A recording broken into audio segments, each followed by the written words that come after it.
नमस्कार मंडळी. व्यासपीठावरील सर्व मान्यवर, अमित मोरेजी, नरेश साळवी आणि नंतर इम्प्रेशन्स ग्रुपचे श्री स्वप्नील कदम आणि आपले विजय सावदेकर, सगळ्यांना आभार. आणि तुम्ही या सर्व लोकांनी आलात आणि या रिडेव्हलपमेंटला सेमिनारला आल्या, त्याच्यामुळे असं नक्कीच दिसून येतं की हा ज्वलंत विषय आहे.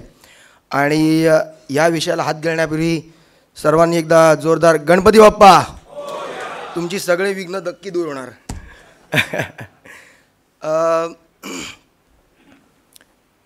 मी थोडीशी आउटलाईन देतो माझ्या प्रेझेंटेशनबद्दल. थोडं मी इंडियन इन्स्टिट्यूट ऑफ आर्किटेक्ट्सबद्दल बोलणार आहे.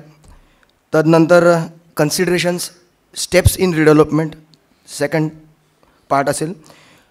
परमिसिबल FSI काय आहे, नंतर मग हाईट रिस्ट्रिक्शन्स काय आहे, रेरा कार्पेट म्हणजे काय, पार्किंगचे काय प्रावधान आहेत, प्रोव्हिजन्स इन UDCPR जो रूल्स रेग्युलेशन्स आहेत त्याचे रिडेव्हलपमेंटचा काय परिणाम आहे, नंतर मग आपले जनरल सोसायटीचे डिमांड्स काय असतात आणि scope of work of PMC, असे 6 पार्ट आहेत त्याच्यामध्ये प्रेझेंटेशनमध्ये. तर तुम्हाला याच्यामधनं नक्कीच चांगली माहिती मिळेल अशी आशा करतो. इंडियन इन्स्टिट्यूट ऑफ आर्किटेक्ट्स ही देशव्यापी संस्था आहे आमची. 1917 साली स्थापन झालेली ही वास्तुविशारदांची एकमेव राष्ट्रव्यापी संस्था आहे. त्याच्यामध्ये देशभर आमचे 24 चॅप्टर, 70 सेंटर आणि 20 सब सेंटर आहेत. त्यातलं एक कल्याण डोंबिवली सेंटर म्हणजे मध्ये मी सध्या चेअरपर्सन आणि उदय सातावळेकर आमचे सेक्रेटरी आहेत. समोर संदीप परांजपे, प्लीज तुम्ही पण स्टँडअप व्हा, ते आमचे EC मेंबर आहेत. तर अशी आमची राष्ट्रव्यापी संस्थेमध्ये तुम्ही या मेंबर्सकडे जे काय म्हणतात ना रजिस्टर्ड आर्किटेक्ट्स आहेत त्यांच्याकडनं तुम्ही जरूर काम करून घ्या, ज्यायोगे तुम्हाला योग्य तो सल्ला मिळेल. आता आपण 2 मिनटं UDCPR जो की 2020 साली आला, तर त्याच्यामध्ये आर्किटेक्टची व्याख्या काय आहे. आर्किटेक्ट म्हणजे कोण, की जो काउन्सिल ऑफ आर्किटेक्चर म्हणजे वास्तुकला परिषद नवी दिल्ली इथे रजिस्टर्ड आहे आणि जो इंडियन इन्स्टिट्यूट ऑफ आर्किटेक्ट्सचा मेंबर आहे, असं त्याची व्याख्या आहे UDCPR 2020 जी आत्ता नियमावली आली आहे त्याच्यामध्ये.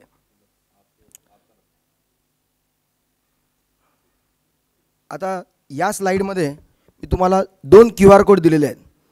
काउन्सिल ऑफ आर्किटेक्चरच्या QR कोडवर तो तुम्ही क्लिक केलं गुगल लेन्सने, तर तुम्हाला त्या लेन्सवरनं तुमचा वास्तुविशारद हा रजिस्टर्ड आहे की नाही ते तुम्हाला तपासता येईल. ठीक आहे, बिकॉज त्याचे when you are appointing someone, तो अथवा ती हा तोतया नाही आहे ना, कारण की या फील्डमध्ये तोतया पण आहेत, हे सॉरो पार्ट आहे.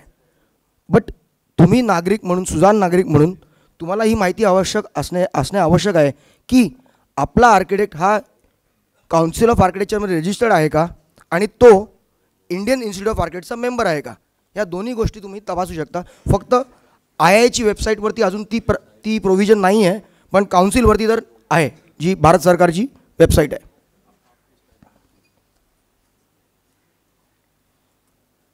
आता आपण थोडे कन्सिडरेशन्स, म्हणजे आता रिडेव्हलपमेंट जाताना आपण काय विचार असायला पाहिजे किंवा काय परिस्थिती असेल की ज्यायोगे आपण विचार करू शकतो. बाबा, एज ऑफ द स्ट्रक्चर पहिली महत्त्वाची गोष्ट जी आपल्या आधीच्या सगळ्या स्पीकर्सनी तुम्हाला माहिती दिलेलीच आहे की 30 इयर्स और मोर जर लाईफ झालं असेल तर त्या बिल्डिंग एलिजिबल आहेत ॲज पर UDCPR.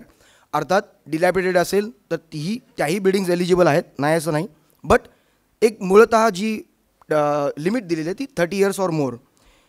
नंतर मग स्ट्रक्चर डिलॅपिडेटेड आहे का, जसं मी म्हटल्याप्रमाणे कन्व्हेन्स झालं आहे की नाही झालं आहे, जे आपल्या नरेश पै साहेबांनी सांगितलंच तुम्हाला. तुमची जुनी इमारतीला कमेन्समेंट आणि कम्प्लिशन सर्टिफिकेट आहे का. आपल्या इकडे हा मोठा प्रॉब्लेम आहे. 80 आणि 90च्या दशकामध्ये झालेल्या बिल्डिंग्सना कमेन्समेंट आहे तर कम्प्लिशन नाही आहे, किंवा ॲप्रूव्ड प्लॅनची कॉपी अवेलेबल नाही आहे. असे बरेच प्रकार आहेत, पण ते असणं आवश्यक आहे. ते तुम्हाला पुढील ह्याच्यामध्ये कळेलच त्याचे काय महत्त्व आहे. आणि तुम्ही किती कार्पेट एरिया कन्झ्युम केलेला आहे हे माहिती असणं आवश्यक आहे. जसं उदय सरांनी सांगितलं की तुम्हीच किती एरिया कन्झ्युम केलेला हे जर माहिती नसेल तर तुम्ही त्या समोर आर्किटेक्ट माणसाला काय माहिती पुरवणार, किंवा फिजिबिलिटी करताना तेही एक प्रयोजन करायला लागेल, कारण की तुम्हाला तुमच्या जुन्या ॲग्रीमेंट ज्या आहेत त्या 99% या सगळ्या बिल्टअप एरियावर झालेल्या आहेत. आणि बिल्टअप एरिया म्हणजे त्या काळी तरी ॲटलिस्ट 100 जर कार्पेट असेल तर 120 बिल्टअप असं सॉर्ट ऑफ गणित होतं. पण ते नंतर कुठे 25, कुठे 27, कुठे 30, 33, 40, आता 45, 50, त्याला काही लिमिट नाही राहिलेली आहे. सो तुम्हाला तुमचा कार्पेट एरिया हा जर बेस धरायचा असेल, कारण की बिल्टअपला काय त्याला तुम्ही बेस न धरता कार्पेट हा बेस धरून तो किती कन्झ्युम केला हे माहिती असणं आवश्यक आहे. आता आपण थोडक्यात बघूया की कुठल्या कुठल्या स्टेप्स आहेत रिडेव्हलपमेंटमध्ये. आपण पहिली स्टेप माधव सरांनी सांगितली आपल्याला, तुम्ही स्ट्रक्चरल ऑडिट करा. ती शेवटी न करता सुरुवातीला करा, कारण की अशी एक माझ्याकडे ज्वलंत केस झालेली आहे. 50-51 मेंबर्स आहेत, सगळं रिडेव्हलपमेंटचं झालं, ऑलमोस्ट बिल्डर अपॉइंट झाला आणि नंतर 4 जण हायकोर्टात गेलेले आहेत की त्यांनी सांगितलं की बिल्डिंग रिपेरेबल असताना यांनी हा घाट घातलेला आहे. तर असं न होता ती सुरुवातीला तुम्ही पायरी करून घेणं आवश्यक आहे. एक मिनटं.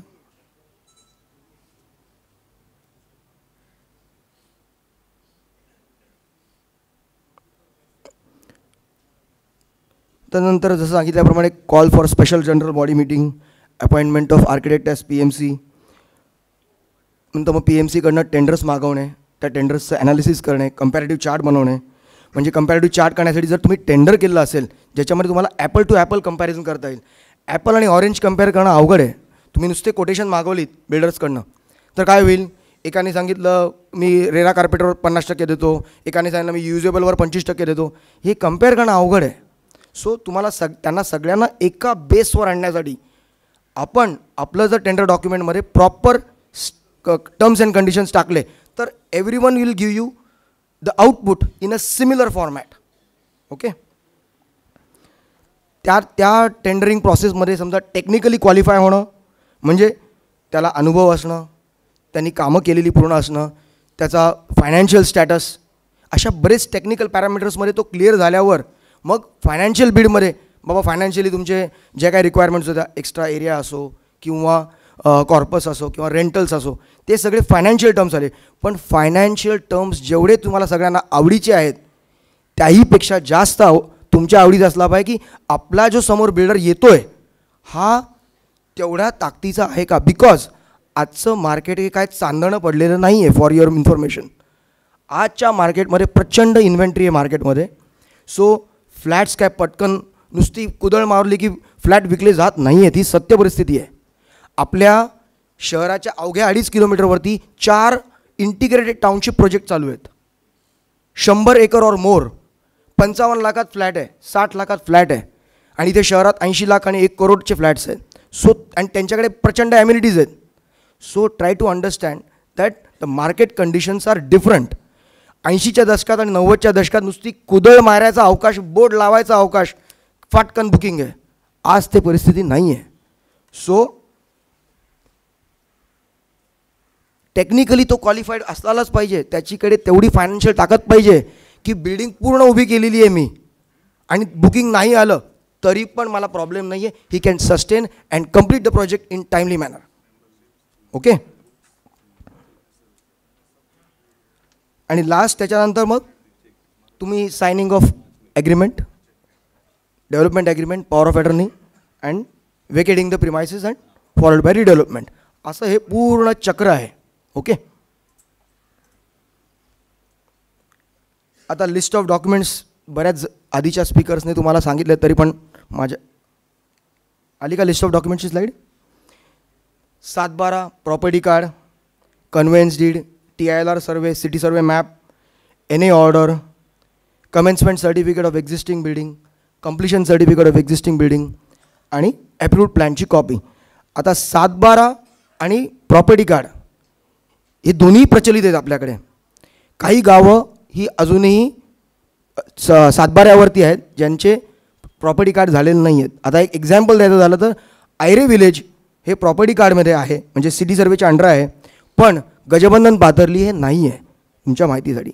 सो जिथे प्रॉपर्टी कार्ड झाले ते प्रॉपर्टी कार्ड विल सुपरसीड 7/12 जिथे त्या विलेजेसमध्ये. So your property card is the ultimate. आणि त्यांच्याशीच रिलेटेड डॉक्युमेंट्स काय, 7/12 गोज विथ TIR सर्वे म्हणजे तालुका इन्स्पेक्टर ऑफ लँड रेकॉर्ड्स, और त्याच्याबरोबर लेआउट असू शकतो. हे 2 पॅरलल जातात. आणि तसंच प्रॉपर्टी कार्ड आणि तुमचं सिटी सर्वे हे दोघं पॅरलल जातात. ठीक आहे. सो ते डॉक्युमेंट्स तुमच्याकडे असणं आवश्यक आहे, सो दॅट तुम्ही तुमच्या आणि जेवढं तुम्ही जास्त डॉक्युमेंट्स आणि इन्फॉर्मेशन द्याल PMCकडे, आर्किटेक्टकडे, तेवढंच त्याची ॲक्युरेसी लेवल वाढत जाणार. हे लक्षात घ्या. Lesser the documents, lesser the accuracy. Proper documentation gives you more accurate information. ठीक आहे.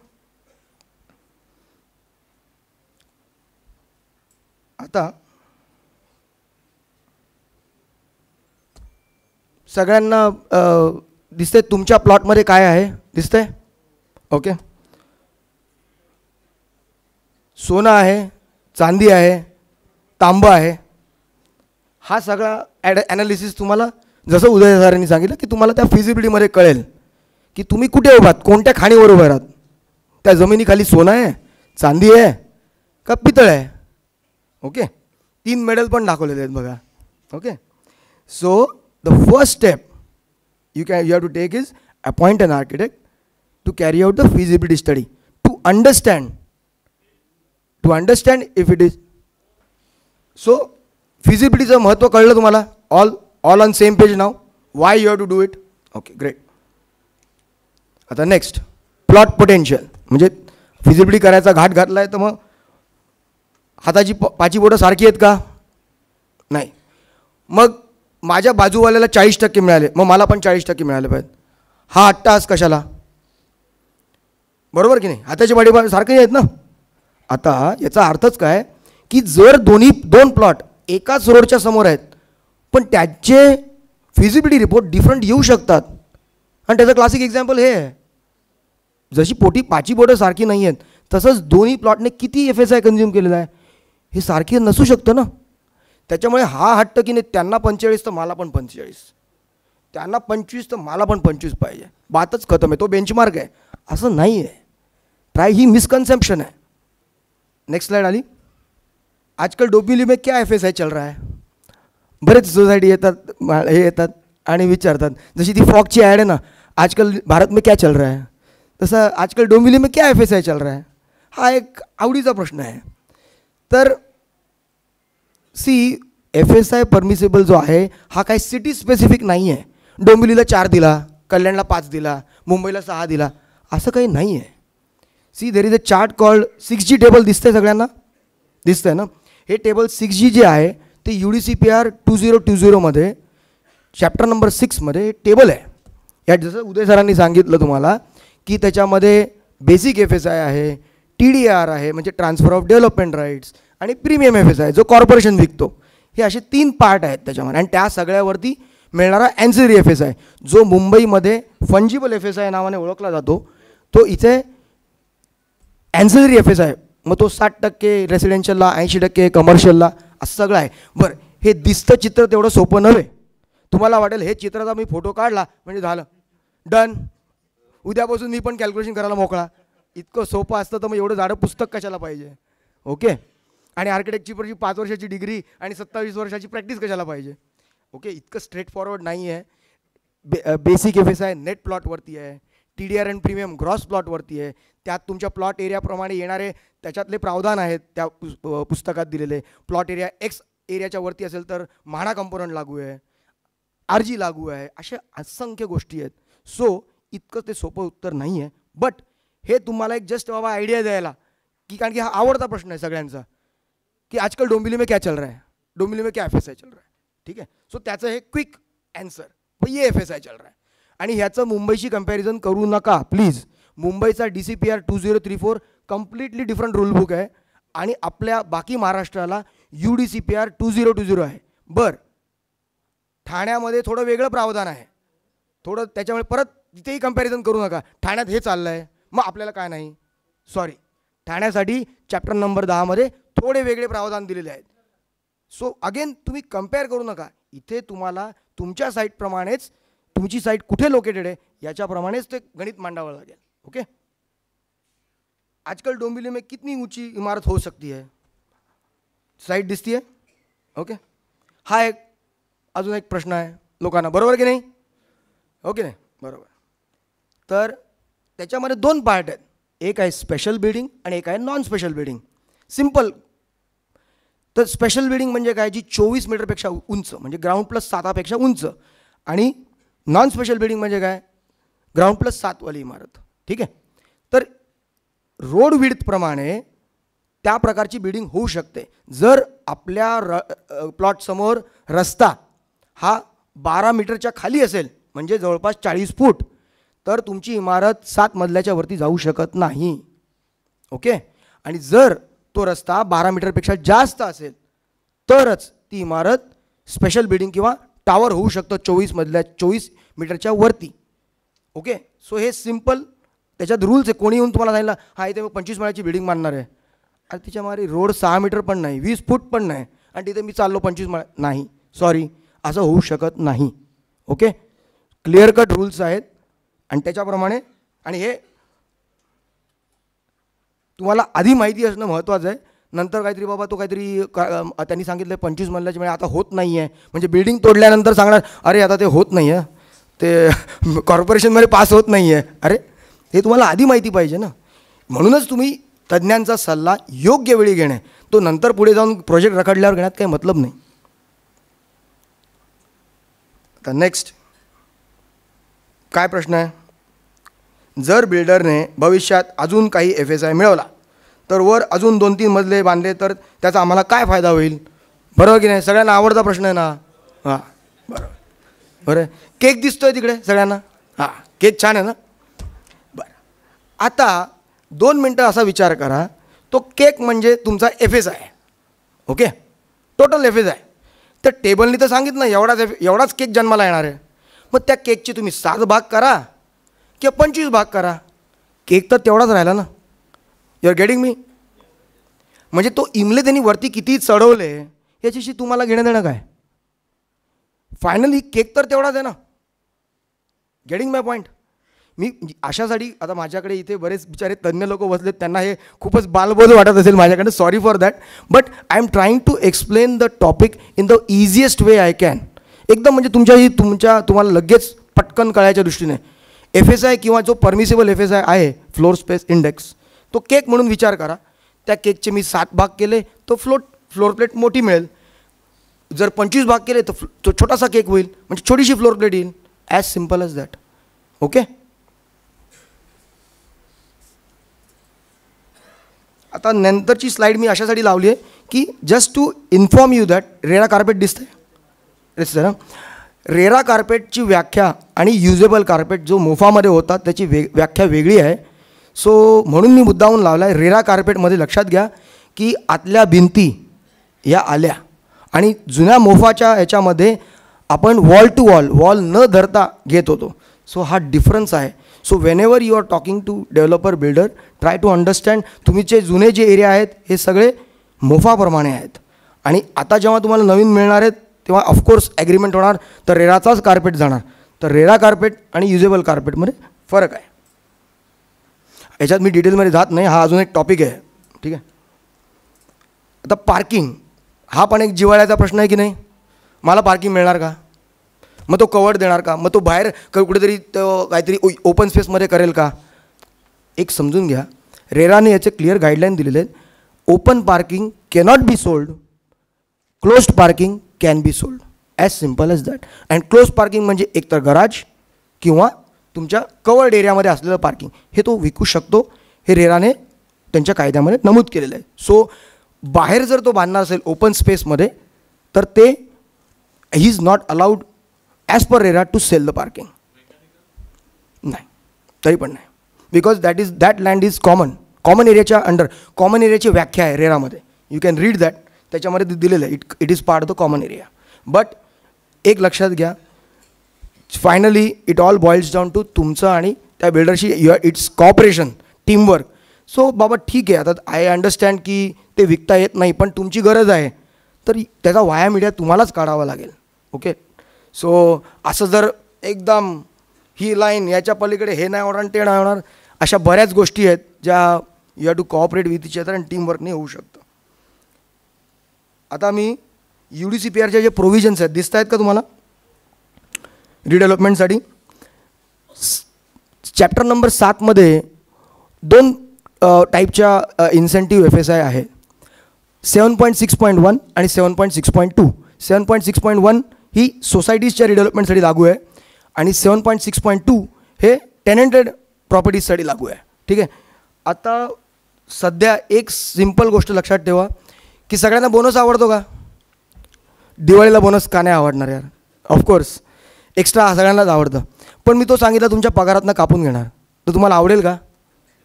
नाही. पण सध्या सरकारचं ते धोरण आहे, हे लक्षात घ्या. सो ज्याला आम्ही म्हणतो incentive FSI is subject to capping. म्हणजे काय? मी बोनस देणार, इन्सेंटिव्ह देणार, पण तुमच्या सॅलरीच्या पलीकडे काय देणार नाही. आलं लक्षात? असं सध्या आपल्या रूलमध्ये आहे. त्याच्याबद्दल हिअरिंग चालू आहे, प्रयत्न चालू आहेत ते ओव्हर अँड अबाव येण्यासाठी. पण तूर्तता समजून घेणे की सोसायटीच्या रिडेव्हलपमेंटसाठी 30% इन्सेंटिव्ह किंवा टेनंटेड प्रॉपर्टीसाठी 50% इन्सेंटिव्ह हे दोन्ही FSI कॅपिंगमध्ये आहेत. म्हणजे तुमच्या बोनस जरी दिला तरी सॅलरीमध्ये इन्क्लुडेड आहे. ठीक आहे.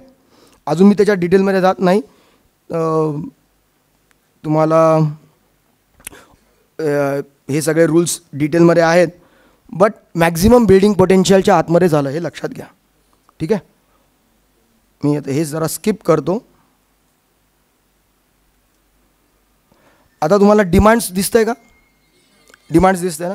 आता जनरली जेव्हा टेंडर डॉक्युमेंट आपण करतो, म्हणजे PMC आर्किटेक्टकडनं तुम्ही केलं तर टेक्निकल बीडमध्ये तर असणारच तुमचे, जसं त्याची पात्रता काय असावी, त्यांनी किती कामं पूर्ण केलेली असायला पाहिजेत, बरोबर आहे.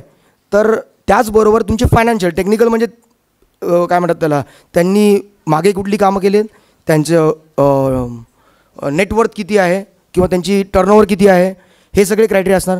पण सगळ्यांना आवडतात ते फायनान्शियल मॅटर्स, म्हणून मी फायनान्शियल समोर ठेवलेले आहेत तुमच्या. बोला मग काय करू सांगा. अजून माझ्याकडे 4-5 स्लाईड्स आहेत, तुम्ही म्हणाल तसं 5 मिनटं घेतो, जास्त बोलणार नाही. ठीक आहे. तुमच्या होपफुली तुम्हाला चांगली इन्फॉर्मेशन मिळेल अशी आशा करतो. बरं, हे सगळे मी तुमच्या समोर मांडलेले आहेत.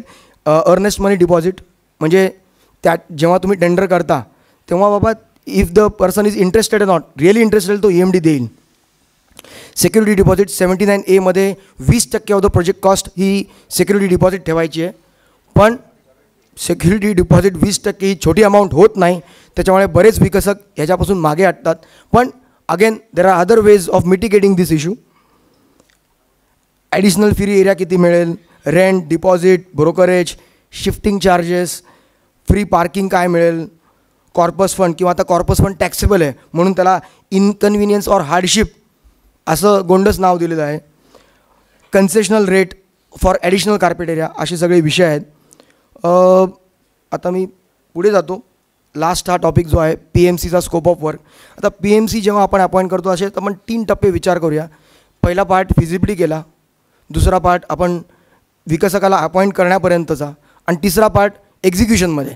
तर याच्याप्रमाणे तुम्हाला as a society start to end पाहिजे असेल तर you have to go through the all 3 parts. म्हणजे फिजिबिलिटी केलं, त्यांच्याकडनं आम्ही PMC म्हणून त्यांना अपॉइंट केलं for up to appointment of builder developer, आणि मग followed by during execution. PMC scope of work दिसतो आहे, प्लॅन अप्रुव्हल स्टेज, बरोबर. म्हणजे PMC तुम्हाला कशी मदत करेल बाबा, की तुम्हाला दिलेला एरिया त्यांनी बाबा जे काही बिल्डरचे प्लॅन्स येणार ते प्लॅन ते तपासणार, त्यांनी एरिया दिला आहे की नाही दिला आहे ॲज पर कमिटमेंट. मग AGM मीटिंग अटेंड करणे, सगळ्या ॲप्रुव्हल्स आणि NOCs घेतलेत की नाही, कारण की तुम्हाला सर्वांना तर त्याबद्दल मे बी माहिती असेल नसेल, पण कोणतरी एक technically proper person should tell you बाबा हो यांनी सर्व आवश्यक NOC, फायर NOC सगळे घेतले आहेत आणि कमेन्समेंट सर्टिफिकेट पण घेतलेलं आहे.